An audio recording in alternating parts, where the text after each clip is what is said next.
Secretary General Lim Swee Say, President John De Peva, ministers, business leaders, union leaders, brothers and sisters.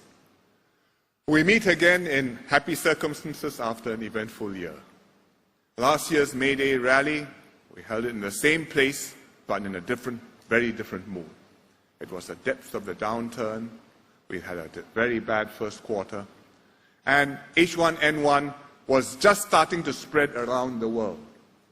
And we were all checking temperatures before coming into this room. Fortunately, we recovered faster than expected, and H1N1 turned out to be less serious than we had feared. So I'm glad to see many happy faces today. But let's learn the right lessons from this crisis and let us focus on the future challenges to come. So today I will do three things: review our response to this crisis, explain what our long-term strategy is and how important it is to raise productivity, and discuss what we should do this year with strong growth and a tightening labor market. We've come through a major crisis. I think we should pause, reflect on our experience, and try and draw some lessons. What does it mean? What did we do right? How can we do better the next time? We've been on a roller coaster ride. Last year's first quarter, GDP went down minus 10%. Our trade went down 1/3. This year, first quarter, GDP up 13% year on year. And if we look compared to last year, fourth quarter, and annualize it, it's actually 32% growth. It's an astonishing number. And business is back. PSA, the cranes are down, working again. Amir Hamza smiling this morning, first thing I met him. Last year he looked very worried. SIA, Stephen Lee is also smiling. He's there somewhere. Last year, the flights were cut. Staff put on short time, reduced pay. All worried how far further SIA would have to go. Now we are in a different situation. I was in the States last month. I flew both ways, SQ. Singapore, New York, non-stop. Both flights were full. And I chatted with the crew. The crew were delighted to see travelers returning. And they were tracking the load factors very closely. The air stewardess, I said, "What's happening?" She says, "Very good. 83% load factor." And looking forward to good bonuses this year. So the management should take note.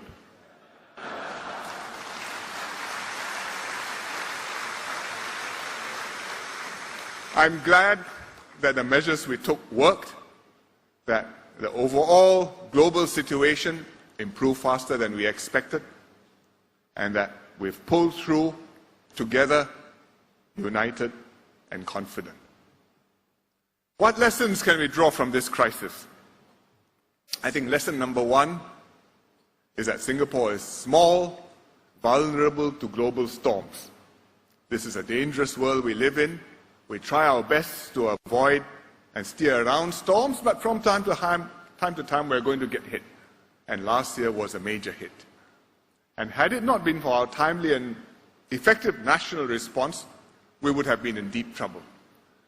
This is not a new lesson. This is a lesson which we repeat to ourselves every National Day. Every time ministers make a speech, we remind Singaporeans. You've heard it so many times that you may think, it's just government being extra careful. But after last year, with a near-death experience, I think you know it's absolutely serious, and hope Singaporeans now appreciate better how vulnerable we are and why we must always be ever vigilant and remind ourselves of this. Secondly, despite our vulnerability, if we respond intelligently and cohesively, we can deal even with major challenges. We watched this storm coming. We didn't have a lot of notice, but we could see the clouds gathering. in late 2008, about a year and a half ago, after Bear Stearns, after Lehman Brothers, we could see what was happening in America and Europe. We acted quickly. The government introduced SPUR to ramp up training for workers. We brought forward the budget last year. We introduced the resilience package, the job credit program, to make sure that we responded with a full package of everything we needed to do. And full steam ahead. The government didn't do it alone. Employers and unions cooperated. They did their part to cut costs and save jobs. And together, we kept unemployment low, we kept firms solvent, we kept confidence up. And most important of all, we managed to get the companies to hold on to their workers at a slack period and not let them go, causing hardship to the workers and their families and weakening the firms when the recovery comes. So the firms held on, and when the economy picked up, they had the capacity, they had the workers ready, trained, and they could ramp up quickly. And that is why we were able to get a good performance this year in the first quarter. The third lesson we should draw is that we should always save something for a rainy day.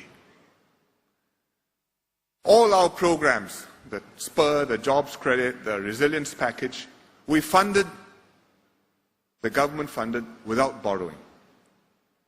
We could do this because we had reserves. And this was a serious situation.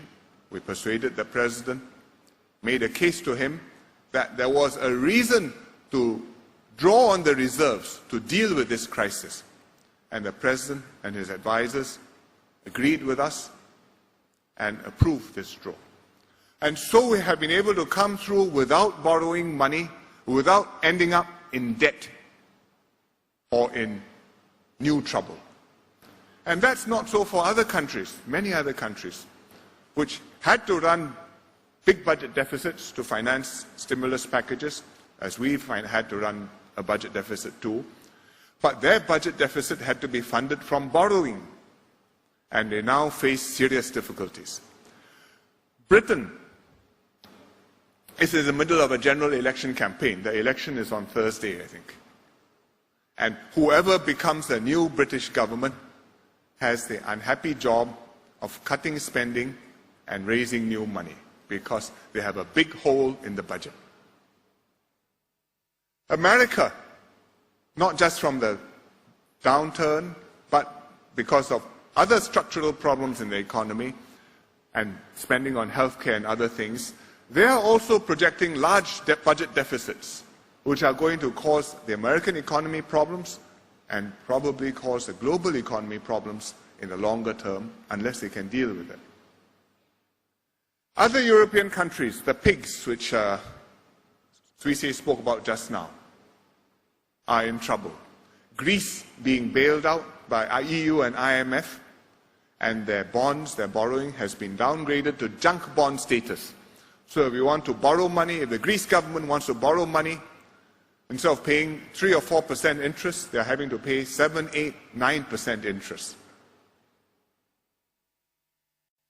Portugal and Spain have also been downgraded, not quite junk bond, but at risk. And we are sitting pretty, but it's important that we remind ourselves we could do this because we had reserves. Now that life is back to normal, better start building up our reserves again, make good what we spent last year, and a little bit more year by year, maintain our frugal ways, and every time there's a good year, put a little bit aside, because you never know when we're going to have a thunderstorm again. What we did last year, resilience package, jobs credit and so on, was exceptional responses to an extraordinary crisis. This is, I hope, a crisis which happens once every 50 years at most, maybe once every 80 years if we are lucky. So we should expect to have this kind of response, this kind of generosity from the government, maybe once every 50 years, maybe once every 80 years if we are lucky. But we are going to have ups and downs every 3-5 years, the business cycle. Business goes up, business goes down. Unemployment will rise from time to time. We have to ride those and take them in our stride and preserve our kitty for truly rainy days when we can take really decisive measures, and then we will be able to be as safe and as secure as we were this time. The fourth lesson I would draw from this crisis is that tripartism is a critical competitive advantage for Singapore. To be able to respond to the crisis in this way, it's not just having good economists or good staff or capable union leaders who can work out plans and work out schemes what to do. It's because there's mutual trust between the government, between the workers and the unions and the employers, and they know one another, they've worked together, they know that we have to tackle this problem together because we're all in the same boat. Without this trust, it would have been much harder to get workers to accept sacrifices, to get employers to hold on temporarily to surplus workers, or for Singaporeans to have confidence that the government measures would work and that they don't have to worry too much, although they have to take the situation seriously. So I would like to acknowledge the efforts of the many unionists, the employers, and all the officials who work together to pull the nation out of the crisis and work with the workers to see us through. On Thursday, the May Day Awards, 88 individuals and companies received awards from the NTUC. We congratulate all of them. They all made exceptional efforts, but there were many more who contributed, and special thanks to all of them. Thank you very much. Give yourself a big hand.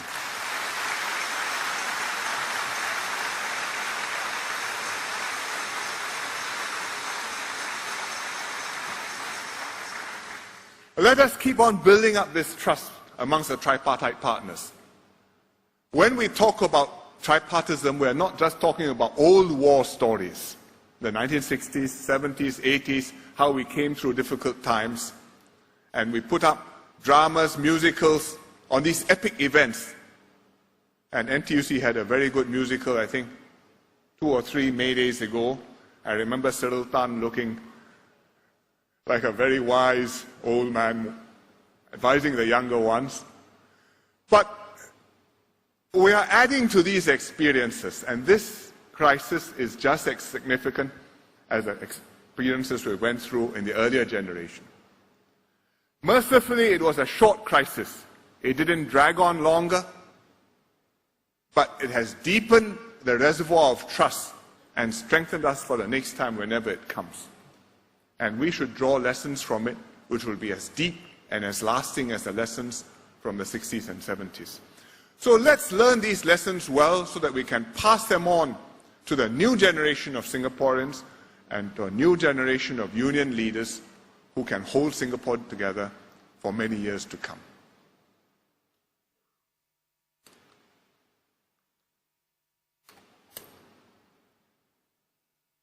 We've had a first quarter with remarkable GDP growth.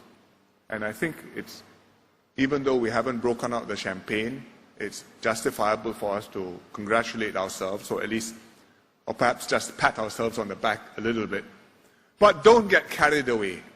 We have to see this in perspective. This was a rebound from a very bad first quarter last year. It's not going to be sustained like this indefinitely, or even for the rest of the quarters this year. And there are still risks in the global economy which could affect us. But still, this should be a good year, 2010. And so, we must make good use of this strong position to consolidate our lead. Not just recover from last year's recession, but strengthen ourselves for the long term. In the middle of the crisis last year, we appointed the Economic Strategies Committee to look beyond the immediate problems. What must we do after the sun shines again? And they gave us a report And this report became the basis for this year's post-crisis budget. And the key recommendation is to focus on productivity growth, raise our productivity growth, go for 2 to 3% growth, and that will enable us to grow our GDP 3 to 5% over the next decade. You saw the graph which Comrade Suisei showed us just now. That's what we're aiming to do.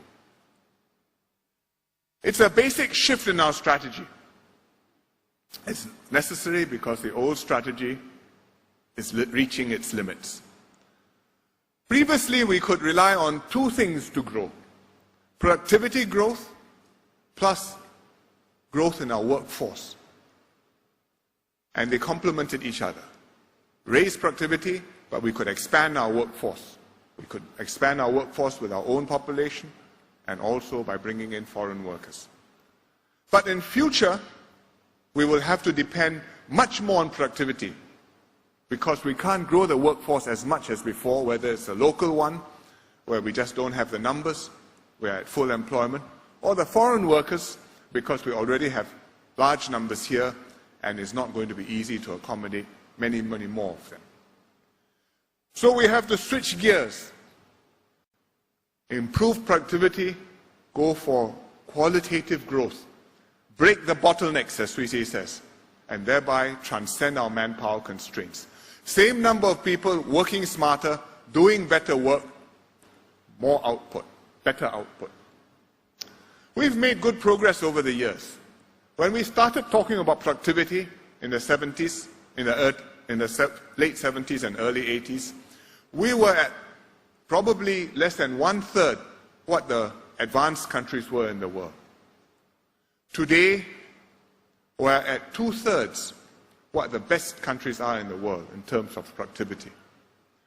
And because we've made this ramp up, this progress, this effort, so as Singapore has prospered, incomes have gone up. If we hadn't done this, maybe we could still have grown by increasing the numbers of people working, but I think our workers would not have improved their lives. Now, to make further progress, we have to become equal to the best in the world in terms of productivity, from being 2/3 as good as them to equal to them. It's a very tough challenge. It will take many years to achieve. But let's set this direction and move towards that goal. This is a race which is like a marathon with no finish line. But let's set the goal, make a concerted push to build up skills, capabilities, infrastructure, and year by year get closer to that objective. Last year, in terms of productivity, actually, we took a step backwards. Actually, productivity went down almost 5%. And what does that mean? That means every worker produced less. It's understandable because we asked companies to hold on to their workers. The jobs were not there. The workers had less output. So, in terms of value added per worker, we produced less. So if you are using Suisei's analogy, I think last year we were at least one goal down. This year, we are expecting high growth with a rebound. I think value added will go up.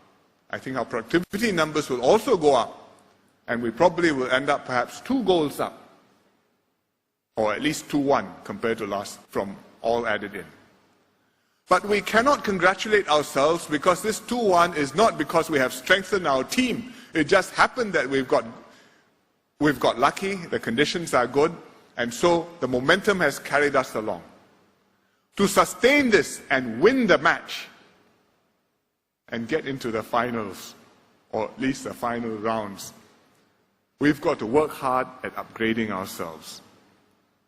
Doesn't mean we have to work longer hours necessarily, but we have to make every working hour count.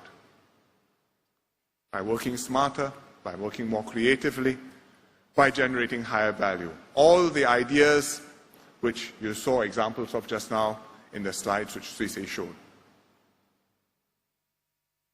This is a tripartite effort.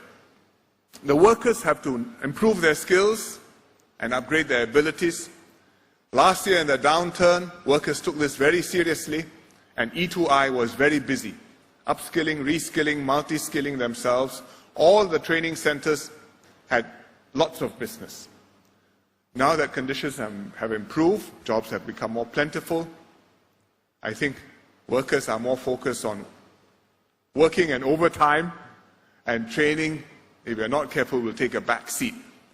But training and upgrading is still important because they will enable you to take advantage of new opportunities, and they will enable our low-wage workers to improve themselves and do better because they need higher productivity in order to have the skills, to have the better jobs, to have better incomes for themselves and their families. The employers have a lot to do with productivity because they make big decisions in the company. The key decisions rely on their making the right choices. How to structure their operations, how to invest in infrastructure, training, what, how much, how to grow the business. The companies have to talk to the workers, have to take inputs, get a sense of what can be done, and then when there's progress, they have to share the fruits with the workers.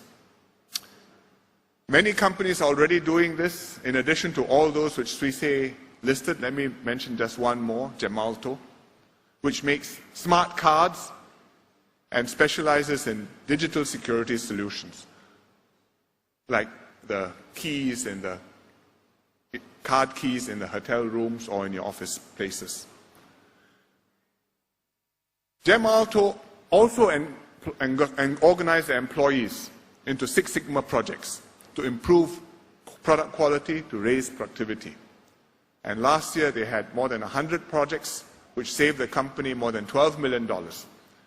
And one team alone put their minds together and they developed a special sensor to automatically detect when the machine had when there was a defect, and to stop the machine so that it could be attended to and then put right quickly, and then production line can start again.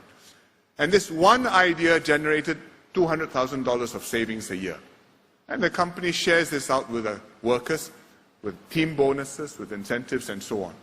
I don't know if they also get free trips around the world, but the principle is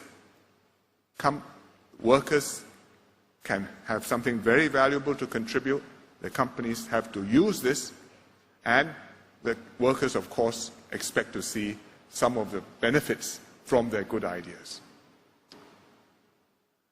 We in the government will support this effort fully.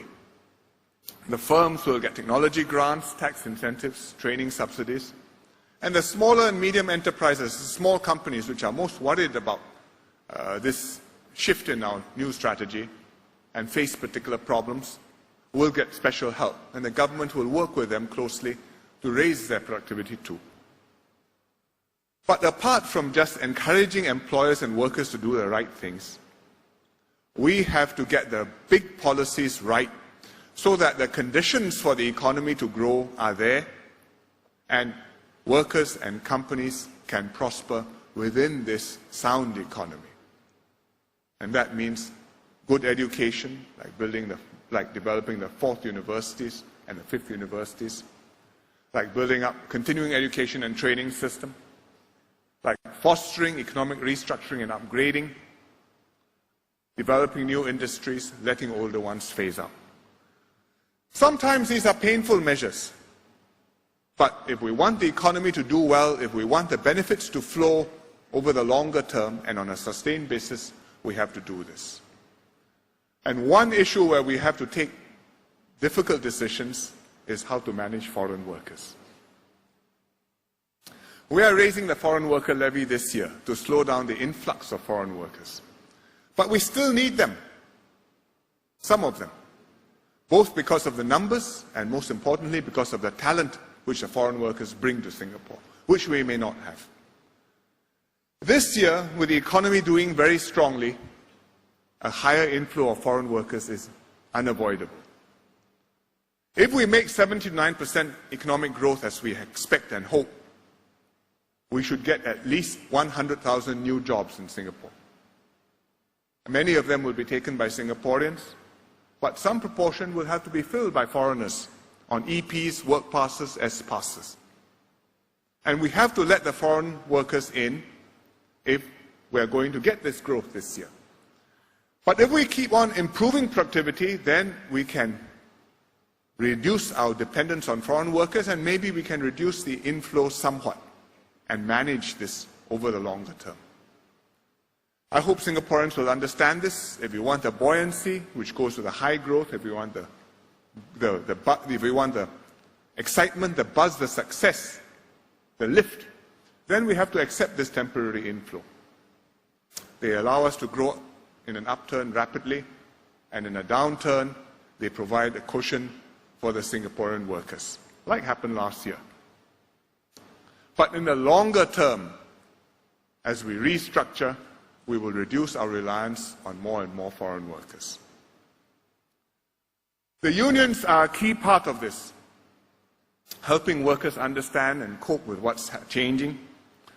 And NTUC is working with WDA, with employers, on many things, restructuring, best sourcing, and so on, and participating at the national level, making a contribution, representing workers' interests.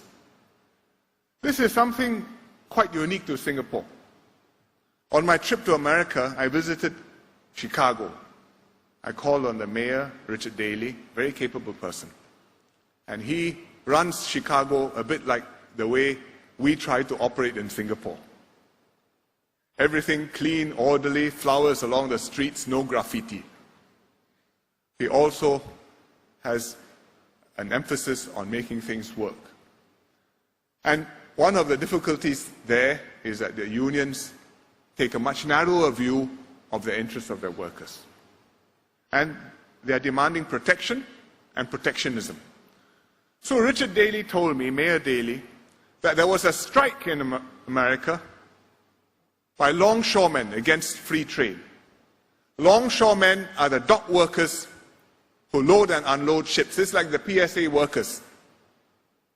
And the longshoremen who depend on trade to make a living for themselves, they went on strike wanting protectionism. Even though without trade there would be no jobs.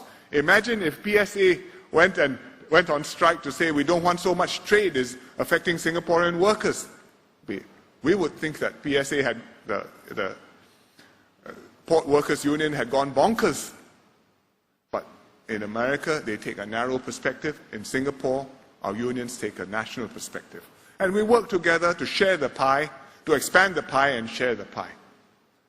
So after I came back, I met some visitors from the US and I told them this story. And I said, well, in Singapore, we have a different approach. So I explained how tripartism works, practicing for explaining to you how we ought to work these things. So one of my American visitors says, why don't you send your unions to America and talk to our unions and teach them the secret and the way life really should be? I said, thank you very much. I think we are good friends with them. We just stay good friends with them. But it's because we are like this, because our unions are like this. That's why we have the unions prominently represented and participating in our economic progress. And one of the places where they are represented is the National Productivity and Continuing Education Council, the NPCEC, chaired by DPM Teo Chee Hean, which we formed after the Economic Strategies Committee report, and which met for the first time yesterday to focus on productivity, raising it sector by sector, and on continuing education, how to upgrade workers patiently, gradually, steadily, so that we improve our performance and we improve our lives. And also working with SMEs so that they will be able to be part of this and can prosper in a new environment and support NTUC as well. So I think when we talk about tripartism, when we talk about going through crisis together, when we talk about the next phase and productivity, We are really talking about issues which all concern us together and which we will have to continue focusing on for a long time to come.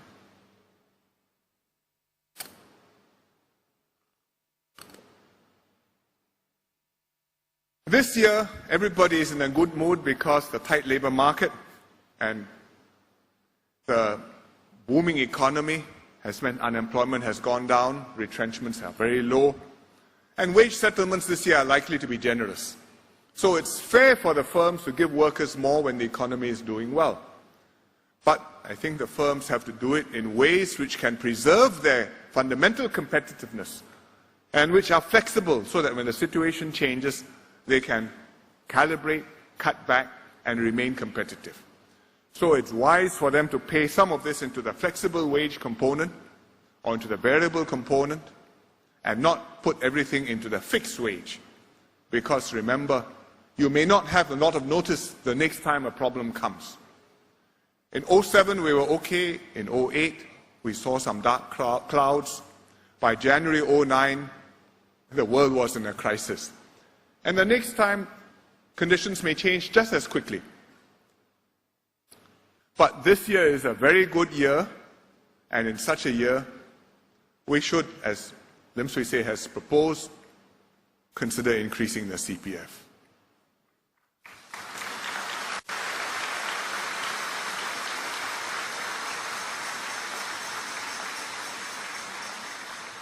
The CPF is a fundamental, major core of our social safety net system in Singapore. Through the CPF, every worker has an individual savings account for his housing, for his medical needs, for his retirement needs, for himself and for his family. It's not perfect. We have upgraded it, improved it, tweaked it, reformed it repeatedly over the years. But we've gone in a consistent direction, and I think I can honestly say it's one of the best such systems in any country. Last time we were in a serious crisis in 2003, after SARS, we had to lower the CPF rate. We brought it down to 33%. Employees 20, employers 30. And we set a target range of between 30 and 36% for the total CPF rate, depending on economic conditions.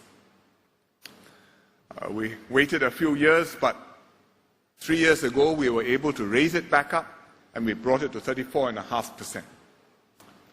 This year, with wages rising strongly, we should not miss this chance to take the CPF contribution another step up. The unions have supported Lim Swee Say's proposal. The employers have also supported the proposal, although they are concerned about rising costs. And they want to make sure that this doesn't put too much of a burden on them. But I think the employers understand, and they've said so, that when times were hard, the workers made sacrifices to keep the firms afloat. So now, in good times, it's fair to give something back to the workers. And SNEF, when he, represented by Mr. Stephen Lee, supported the CPF restoration too, speaking on behalf of all the employers. But Mr. Stephen Lee urged that the restoration be implemented gradually and enough notice be given.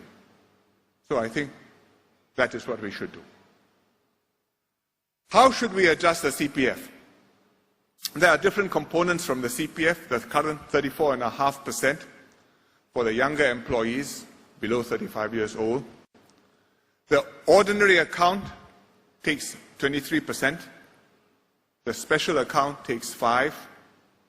The MediSave account takes 6.5%. For older workers, the ratios are a bit different. MediSave is higher.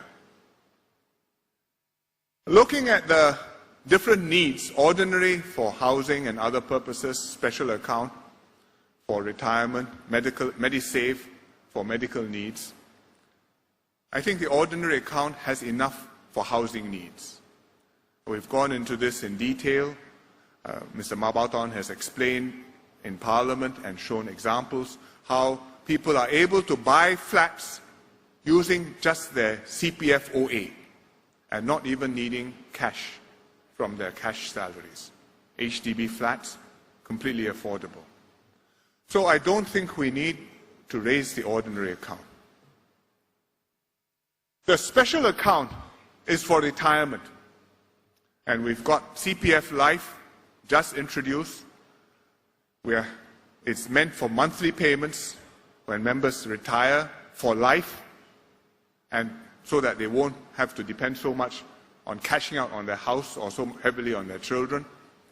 And I think that it is necessary to build up the special account so when they participate in CPF Life, there will be enough payments every month to assure you a decent living standard, enough for your basic needs. Similarly for MediSave, we have to build up because healthcare costs are rising over time. Life expectancy is lengthening. We are living longer. Many of us, we will be old for longer. Our medical costs will go up. Our expenses will rise. And we need to provide not just for acute care, but also we have Elder Shield for elder care, for long-term disability. These can all be heavy burdens if we are not lucky. Therefore, the government has decided to increase the CPF contribution by employers this year by 1%.